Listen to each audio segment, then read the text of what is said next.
Okay, time for a little moan. This is the offside front door of the Mercedes that's in for enhancement detail. This has been into Mercedes for some bodywork.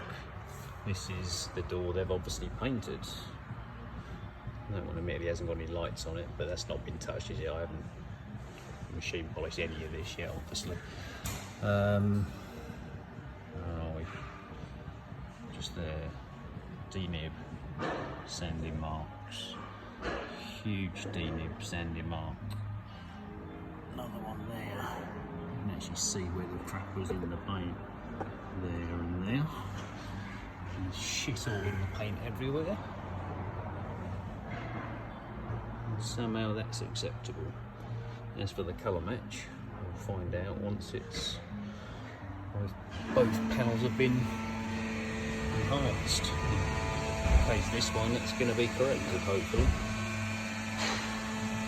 Lots to do.